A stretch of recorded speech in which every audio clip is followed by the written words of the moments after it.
aujourd'hui pour continuer sur votre dulcérvitose. On va aujourd'hui parler du coup de tout ce qui est restauration.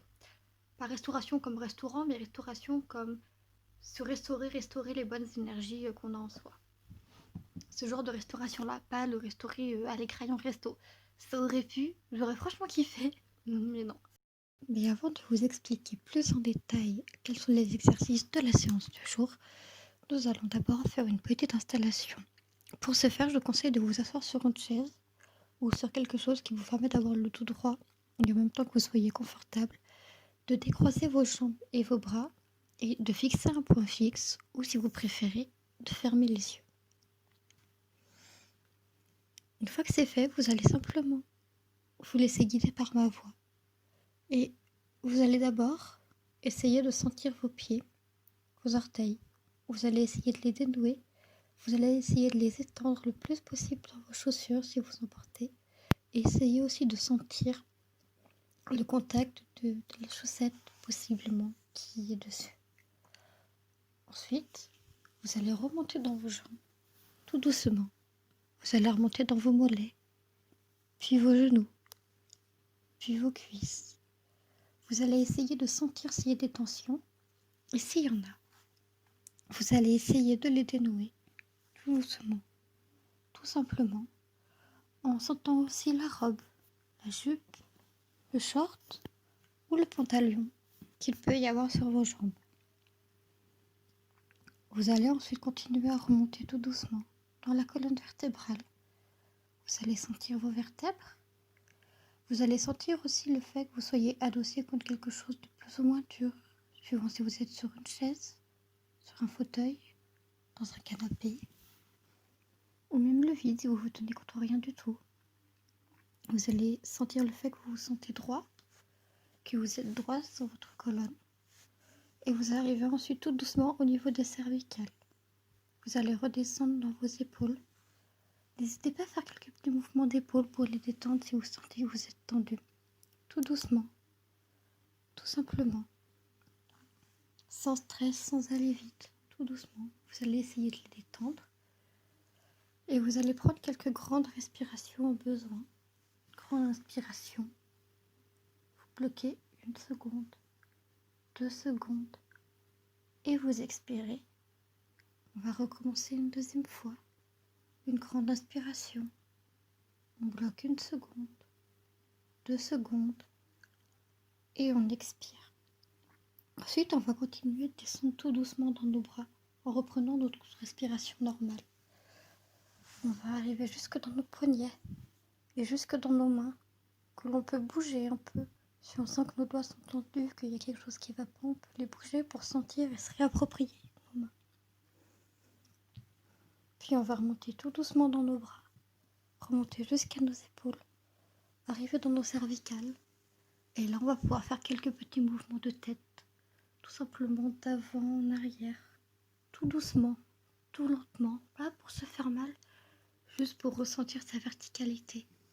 On peut faire des mouvements d'avant en arrière, de gauche à droite, ou bien tout simplement faire tourner sa tête en rond, 1 fois ou 2, tout doucement, tout lentement. Et ensuite, on essaie de repositionner sa tête droite, aussi droite que possible pour sentir notre verticalité. On va ensuite monter dans nos muscles de visage. On va essayer de sentir nos joues, nos pommettes, notre front, nos yeux. Et on va essayer de détendre tout ça. On va essayer de détendre la mâchoire en ouvrant un petit peu notre bouche, histoire de desserrer nos dents. On peut aussi, si on a les yeux fermés, ou même si l'on a nos yeux ouverts, bouger nos yeux de droite à gauche, de haut, d'en bas, et sentir si l'on a nos paupières fermées, sentir nos yeux bouger sous nos paupières et voir les possibles différences de luminosité qu'il y a selon si l'on regarde devant nous, à gauche, à droite, en haut ou en bas.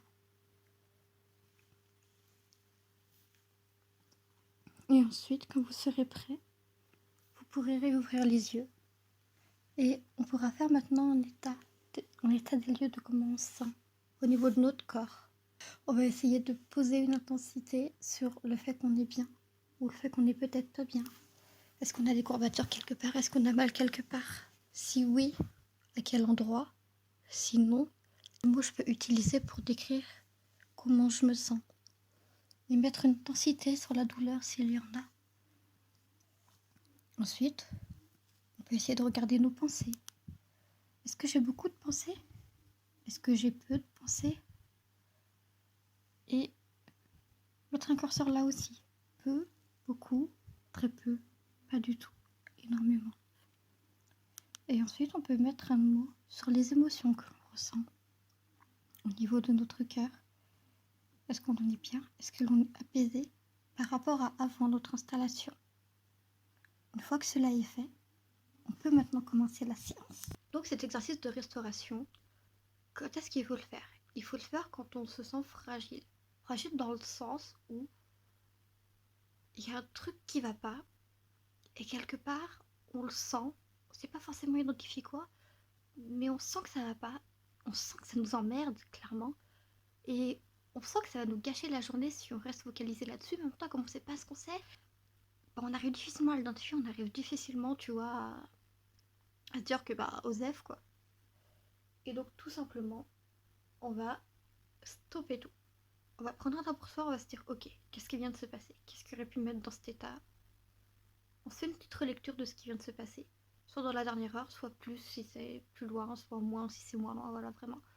On se pose, on relit, on voit les trucs qui auraient pu nous contrarier, qui auraient pu générer ces sentiments, cette émotion, et on se pose et on essaie d'identifier ça au mieux. Une fois que c'est à peu près identifié, on pourra du coup plus facilement poser un nom dessus. Moi je sais que par exemple, pendant tout le confinement, j'avais un prof qui, jusqu'au déconfinement, ne nous a pas fait cours une seule fois. Et ce prof, il faut savoir qu'avant le confinement, déjà, quand on lui disait ouais, on a cours de 2 heures, et ben il nous faisait cours 1 heure, et après on était en séance de TD travaux pratiques, qu'on devait normalement faire pendant les 2 à 4 heures allouées si tu travailles en autonomie après. Donc toi, genre, quand moi, toi, je suis genre, je paye une école putain de cher, parce que je suis allée dans une école privée, parce qu'à l'époque, à Pabi, il me fallait laisser le choix. Et j'étais là, putain, mais en fait, ce prof, il nous fout de notre gueule, en fait. Genre, en présentiel, il nous fait des cours à 2 balles. Il nous donne même ses PowerPoint, parce qu'en fait, il les lit, donc s'il nous les donne pas, en gros, enfin voilà, quoi. On fait les trucs qu'on a fait en autonomie après. Et là, pendant tout le confinement, il nous a pas fait de cours, c'est-à-dire que pendant les 2 semaines de déconfinement, il nous a fait tous les cours. Et il faut savoir qu'à ce moment-là, j'étais, toutes les veilles de cours, j'étais très tendue. Parce que je me disais, putain, ça se trouve, demain, je vais me lever à 7 heures pour faire un 8h, 12h, 16h, 18h avec lui. Et il va même pas être là, en fait. Et ça me tendait énormément. Et une fois que le jour même arrivait et que je voyais qu'il n'était pas là, j'avais en moi une rage. Mais une rage intense parce qu'il nous disait même pas pourquoi il pouvait pas être là. La seule fois où il nous a dit pourquoi il pouvait pas être là, parce qu'il avait eu des problèmes d'internet, j'étais là, ok, j'ai une excuse valable. Moi aussi, à un moment pendant le confinement, et on m'a coupé l'électricité chez moi. Donc c'est sûr que j'aurais pas pu venir en cours, heureusement c'est pendant la semaine de vacances. Mais j'étais là, ok, d'accord, tu nous as fourni un truc, là, ok. Et pour toutes les autres fois où il nous a jamais dit pourquoi, ça avait toujours le tout de me mettre dans une rage incroyable. Et l'éveil, j'étais dans une angoisse que le cours soit pas là, que des fois j'en arrivais même pas à dormir parce que j'étais là. De toute façon, en fait, s'il est pas là, genre je vais me lever, je vais boire un petit peu de mon café, mais j'en aurais pas bu assez pour genre rester éveillée toute la matinée, donc je vais me rendormir et après tranquille, je n'aurai mon café avec les autres cours, quoi. Rien à foutre. Et du coup, voilà. Et vis-à-vis de ce prof, du coup, j'ai développé une. Je sais plus ce que c'est le mot inverse de l'empathie. Mais j'ai vraiment développé ça en fait. J'avais ce prof en horreur. Vraiment. Et du coup, il y a des fois où, genre, vraiment, dans ma tête, genre, en plus, à chaque travaux pratique qu'il nous faisait faire, genre, il nous le faisait rendre, même s'il ne le notait pas. Et du coup, moi, au début, toi, il nous disait pas qu'il notait pas. Il nous disait, ouais, peut-être que je vais vous le noter, etc. Donc, moi, j'étais là. Putain, faut que je fasse du mieux que je peux, du coup. Et il y a des exercices, j'y ai passé 3 jours dessus. Mais quand j'ai dit 3 jours dessus, c'est-à-dire, genre, je faisais mon 8h, 18h en cours.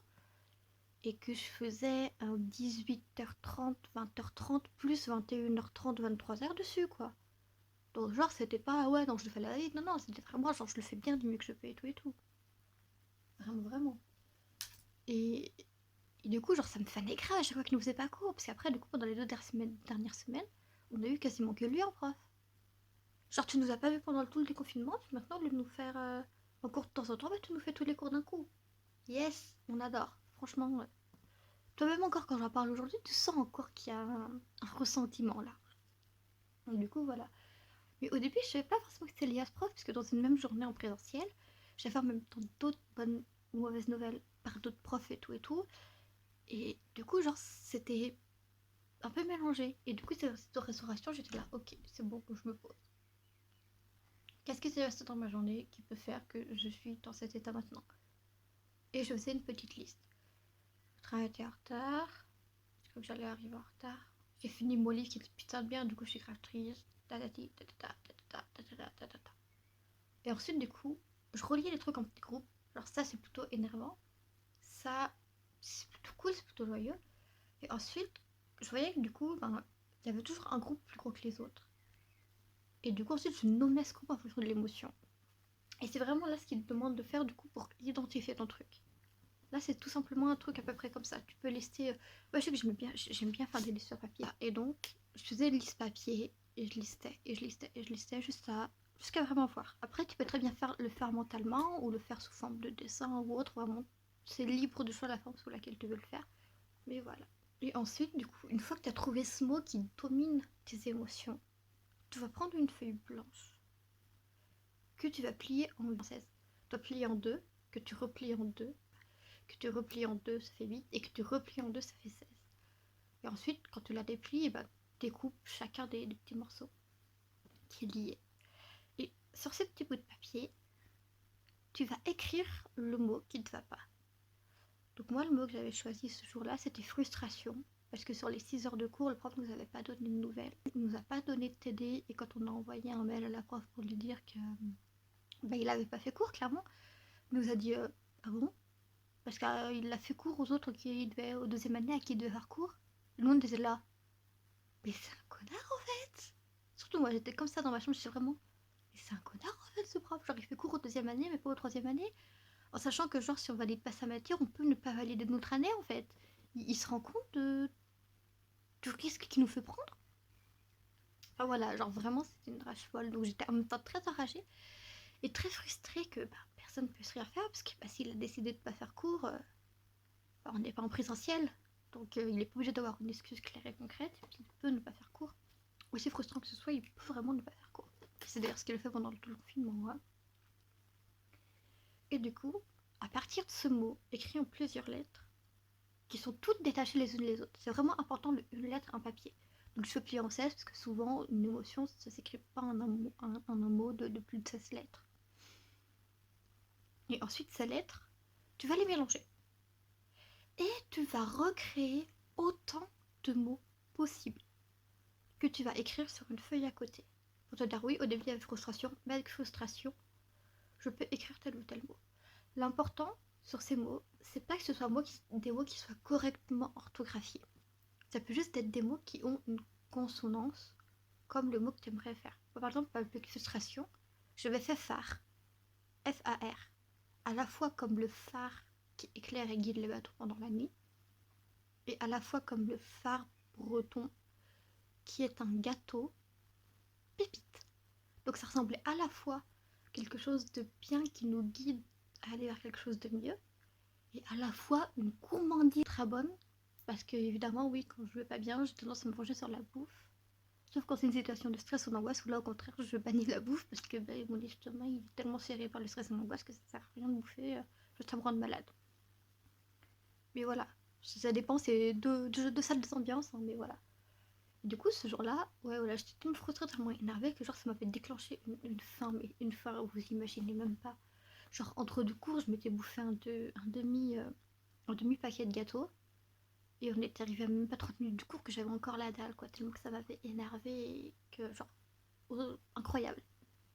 Et du coup, à la frustration, j'avais fait phare. J'avais aussi fait plein d'autres mots. Faudrait que je pour retrouver la feuille. Je pense que je l'ai encore quelque part. Je suis quasiment sûre que je l'ai encore quelque part. Du coup, si je la retrouve, je vous la mettrai là aussi avec les mots que j'avais fait. Et vraiment.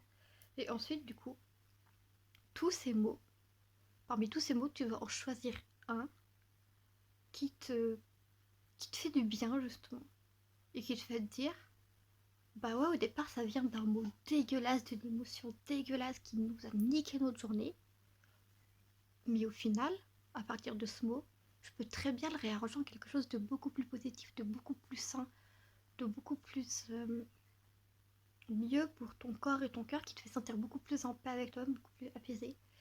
Et c'est vraiment un exercice que j'ai kiffé. C'est tout simplement ça, cet exercice de la restauration. Sinon, tu peux aussi le faire avec l'exercice du train. Donc c'est facile, tu vas... C'est de la visualisation encore. Je suis désolée, mais si tu es fan de visualisation, tu vas difficilement accrocher à cet exercice. Mais c'est un exercice de visualisation qui, pour moi, marche plutôt pas mal.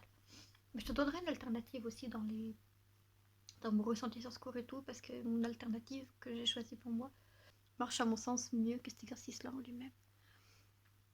Du coup là, tu vas te fermer les yeux et tu vas te visualiser avec un ballon.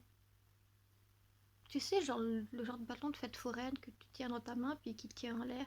Tu sais, le ballon de quand t'étais gosse et que t'allais à la fête foraine ou ce genre de truc, tu vois. Ce genre de ballon-là dans ta main. Et ce ballon, du coup, il va représenter tout ce qui va pas et tout ce dont tu aimerais poser, tu vois, dans tes valises et tout ce que tu aimerais poser. Donc tu peux tenir ce ballon, mais en plus tu peux aussi avoir un sac à dos ou une valise si tu préfères. Genre vraiment, moi je sais que j'aime bien l'image du ballon, mais si tu préfères avoir un sac à dos et une valise. Et en fait, tu vas être sur un chemin.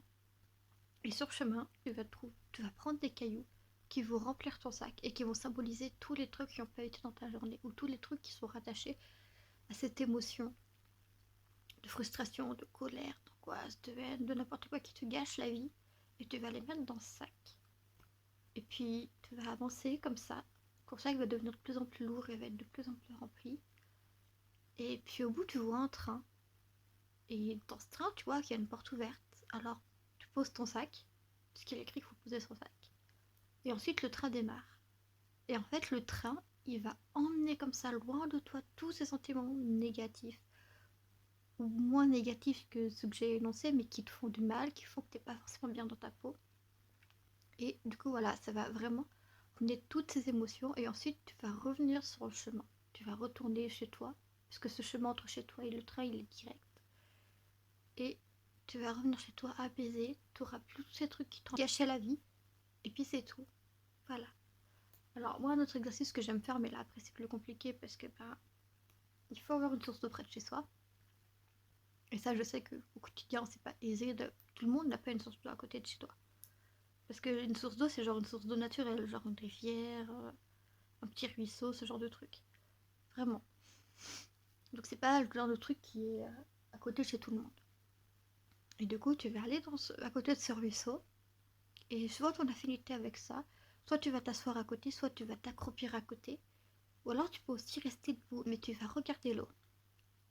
Et quand tu vas regarder l'eau, bah, tu vas te rendre compte que l'eau, bah, en fait, plus il y en arrive, plus elle s'en va, plus elle s'en va, plus il y en arrive. Genre vraiment, c'est un cycle et genre elle s'en va, elle peut emmener tout ce qui va pas.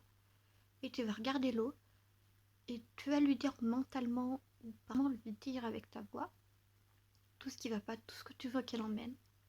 Et tu vas la laisser partir. Tu vas laisser partir toutes ces émotions négatives dans l'eau. Vraiment, laisser partir, laisser partir.